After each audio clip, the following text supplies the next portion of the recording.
Joe here, back at you with another video. As you can see from the title, I have a lot to unpack. So I do enjoy certain videos of book chat, although that they are geared towards sci-fi and fantasy because that is what's trending right now.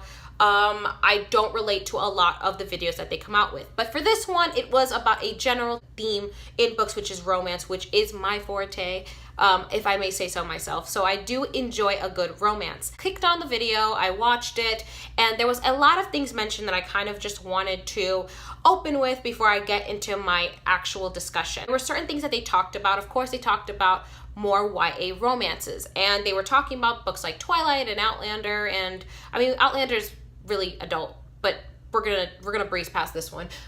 You know, and so there was a lot of books mentioned. Some books I don't really know, like Paper Princesses and stuff. I've never read any of those books. There was certain things mentioned, so I kind of wanted to go down my list. So first, JD Netto said that romances that make you think, he really likes those. And I actually completely agree with him. Romances that make you question whether it's an ethical thing to do, and using Jaime and Cersei as an example of that from Game of Thrones was a really cool thing that he did, and I did enjoy that, and I completely agree with that. Specifically, I think the best romances are the ones that are questionable. But so I did agree with him on that. But then the conversation kind of continued. You know, words were thrown around like escapism and depth to kind of explain YA romance, and that kind of made me take a back seat. I'm just like, I would not use these books as examples for books with depth. And I'm gonna get into why. So please hold your keyboards before I make anyone angry. I'm going to explain. One thing's for certain, YA is nothing without romance. I mean, that's the center of it. There's no backseat in terms of romance with YA books because that is the central point. You're not reading the book to read about the science, if you're reading a science fiction, or to read about the political levels of a fantasy world. You're not reading for that. You're reading for who's gonna get boned, who's going to get together, what's the drama between them. That's really the reason why you're reading a YA romance. It does center on that. Why? Because it is literally cut out of the predetermined Jane Austen fabric of romance, and so that's what YA depends on, and that's what they do. So there's not really much depth in terms of the romance. There's not a lot to think about. There's not anything to question. It's just more of like an extension of, I guess you would say, soap opera kind of romance. It's dramatic, it's big, and we enjoy it. And I will agree, I enjoy those romances sometimes. My favorite books to reread is the Selection series from Kiera Cass. I still enjoy them, and I'm 22 years old. I still enjoy going back and reading those same books because they were good, they were enjoyable, and I didn't have to think, and I can revel in the romance that is awesome. If any of you guys have never heard of the Selection series, I'll leave it down below. If you have, let me know in the comments below what you thought about them. Another thing too is one of the biggest effects of YA is that it equates lust with romance, and even though love is something so complex that literally the Greeks came with 3 different terms to explain different aspects of a relationship, in YA, the central goal is for these people to get together, and when they get together, they consummate that. And so it becomes just about the sexual and the physical. If you notice, the next YA book you read, pay attention to the different adjectives explain, how many sentences it goes on and on and on explaining a character's features.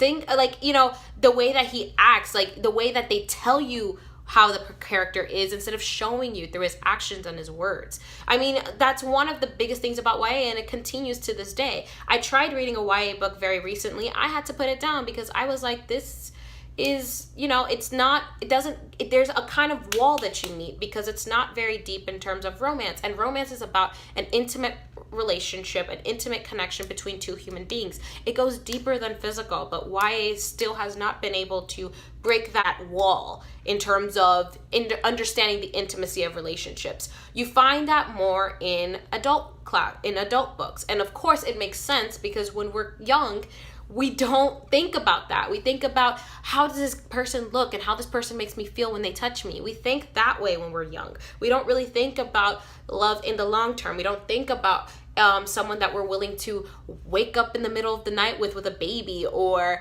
grow old with, or, you know, or share the same bath with. We don't think about love that way. We think about love being passion and excitement, and and that dies away. Another thing to think about is this: the one of the biggest central themes of YA, and I think Twilight set the trend for that, is the perfect love interest that lusts after them and fulfills us with our fantasy. I mean, if you think about it, the main character is quite generic most of the time. And even though it might seem like the character is strong and whatever, she's still not as strong as her male counterpart or male interest. And so, and on top of that, either she's strong and she's not as strong as him, or she's strong to the point until she starts has feelings for him and she becomes more submissive. And that is so rampant in YA romance that it's ridiculous. Like, it's not necessarily, and it fills our fantasies and teaches us to be submissive and to look after that perfect, white Hellenic love interest. I mean, you find that in a lot in YA romances. How many times can you really say in popular YA that you tend to lust after love interests that are pale, maybe dark hair, brooding, or funny and a jerk, but he's good for this one girl because she's amazing. The reason why we gravitate to romance like that, and why so many book publishers continue to fund authors who make books like this, is because it's a fabric that works. We want someone to take care of us, to make us feel like we're desired, but at the same time we feel protected. And we look for that in our romantic heroes. And guess what? That permeates into our life, what our expectations are when we enter the dating world. I mean, to be perfectly honest, the reason I'm talking like this and I'm saying all this stuff is because I find that this is something that's affecting me now. I have this weird fascination when I'm going out and I'm dating someone, or I'm talking to a guy, or a guy's trying to talk to me, and I'm looking for some fault because he's not perfect. And I don't date him because of that, which is ridiculous to admit, but at the same time, I really do think that YA romance set us up for this, because they build us into this perfect way of thinking of the perfect man, the man that will be all these impossible things and then lust after and live a life just for us. And that's something, and they continue to perpetuate that. And so that affects us in a lot of ways. I mean, one of the troubling things that Natasha said in passing, and I'm surprised that no one followed up with that, was that we read romances to fill a void. Why is there a void? Is it because we're looking for a partner that's specific, that's so perfect? I mean, who are we to look for that when we're not perfect ourselves? I mean, it just doesn't make any sense. Just one of those things that's actually quite troubling to me. And what's quite troubling is that why it continues to do this because of our attitude. You have to remember, the enemy here is not, of course, I'm not saying the enemy is the institution of the publishing world or the authors themselves. I'm not saying that. But at the same time, I am saying that the reason why it's so rampant in the YA literary world is because we want it constantly and we continue to get it. And it's the reason why we're so disappointed when we step out of our beds and we get into the real world and we realize, wow, guys aren't actually like this. Guys have their own feelings and their own lives and have their own ambitions, and they have faults. Sometimes they're vain, sometimes they can be stubborn, or sometimes they cannot think about us all the time. They're thinking about their own stuff. So it's just like, it's this kind of culture shock that you get when you enter the adult world and you see that, wow, the kind of romance that I read in my books for so long, that romance doesn't even exist. And then you start to feel like, wow, maybe it was better back then, or maybe it's better. And you start to build a unrealistic version of what life is. And the reality is, guys, is that people are people. Now, I'm speaking as a straight colored woman. This is something that is not even just saturated in literature. It's something saturated in our whole culture. Growing up, I grew up on Disney films. I grew up on books where all the heroes were white, perfect men, either blonde or dark hair, that was the hero and lived for the woman that he loved and would do anything for her. And to the point where he would discount his own wants and his own ambitions. And that's something that, like I said, has come into YA romance just like everything else. And so we were cultivated to have this kind of idealized version of romance, and we expect that when we get older and we start stepping into the real actual adult dating world, that the perfect man is out there for us and we will marry him or live a life with a man like that, or we will work our hardest to find the perfect partner and the perfect lifestyle where that partner fits. And to be perfectly honest with you, it's all fake. Like, it's not escapism. Is it really escapism if it's something that completely blocks your entire view of reality? I mean, escapism is something that you go to and you can come back. That's the whole reason for an escape. But it's like, this is something that's become a part of our lifestyle.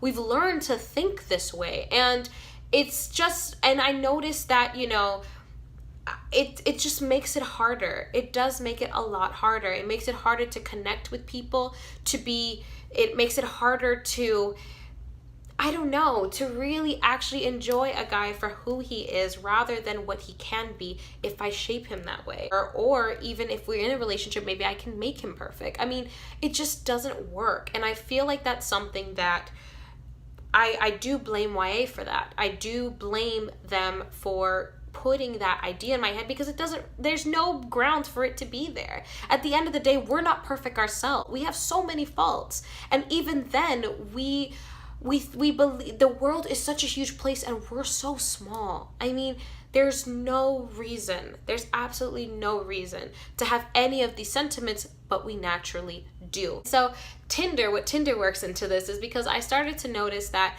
I haven't talked to anyone in a while. So I made an account on Tinder, and just for fun, I wasn't planning on meeting with anyone like in person. I just was doing an experiment to see if I can actually handle talking to a regular guy. And of course, Tinder, we all know that Tinder is meant for people to hook up. And so a lot of the guys, of course, were very forward with their request and stuff like that, which of course I did not blame. But it made me realize that the guy out there for you is not going to be the guy that is going to be physically attractive, only have eyes for you, and think that you're the top of his world. It's just not going to happen. It's going to be a person that is going to be your equal. He's going to drive you insane. He's going to do things that annoy you, but you can't imagine living your life without him. It will be a void without him for all his faults and everything he has to offer.